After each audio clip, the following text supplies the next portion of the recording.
Malaysia যারা calling বিষয়ে আসবেন ভেবেচিন্তে আসবেন।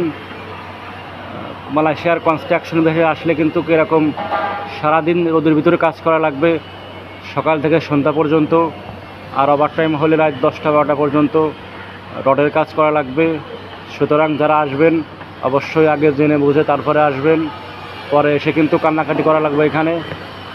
এই যে দেখুন, মালয়েশিয়া কনস্ট্রাকশন বিষয়ের ভিতরে এই সেক্টরে কিন্তু অনেক হার্ড ওয়ার্ক, পরিশ্রম করা লাগে, সারাদিন রোদের ভিতরে কাজ করা লাগে। হয়তো আগামী বছর থেকে লোক আসতে পারে নতুন কলিংয়ে। তো যারা আসবেন অবশ্যই জেনে বুঝে তারপরে আসবেন। মালয়েশিয়া কনস্ট্রাকশন কাজের ভিতরে রডের কাজ, পরে কাঠ লাগানো, কায়ুর কাজ, বিসি, অন্য বাতু, প্লাস্টার, সব ধরনের হার্ড ওয়ার্কিং করা লাগে, খুব পরিশ্রম করা লাগে। এবং যারা দেশে পরিশ্রম করতে পারেন বা পরিশ্রম করবেন তারাই শুধু মালয়েশিয়ার কনস্ট্রাকশন বিষয়ে আসবেন, তাহলে বেশি ভালো হবে।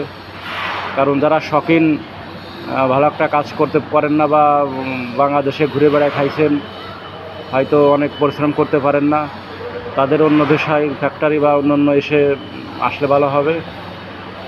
আর যারা দেশে অনেক পরিশ্রম করে বা কষ্টের কাজ করতে পারে তারা এই কনস্ট্রাকশন বিষয়ে আসবেন। এই যে দেখুন, মালয়েশিয়া সারাদিন এইভাবে রোদের ভিতরে রড বাঁধা লাগে, সকাল থেকে শুরু করে প্রতিদিন 30 দিন, মাসের 30 দিন এরকম কাজ করতে হবে।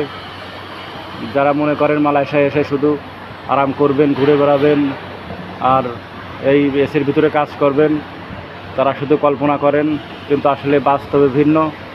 এখানে আসার পরে আপনি অন্য কিছু দেখতে পারবেন, কোনো কিছুর মিল নাই। আপনি যেটা কল্পনা করে আসবেন তার কোনো কিছু মালয়েশিয়া পাবেন না, শুধু কাজ আর কাজ, সকাল বিকাল সন্ধ্যা।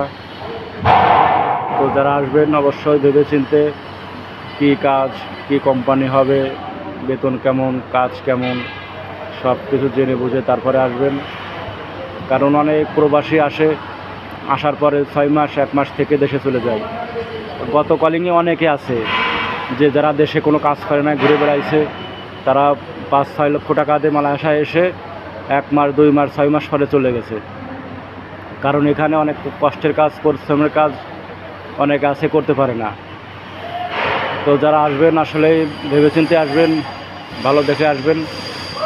কারণ বিদেশে যদি ভালো না হয় তাহলে কিন্তু টুকের কোনো শেষ নাই। মালয়েশিয়া থেকে সবাইকে ধন্যবাদ, এবং আপনাদের কোনো কিছু জানার থেকে অবশ্যই কমেন্ট করবেন। আজ রবিবার 14 সেপ্টেম্বর। ধন্যবাদ সবাইকে।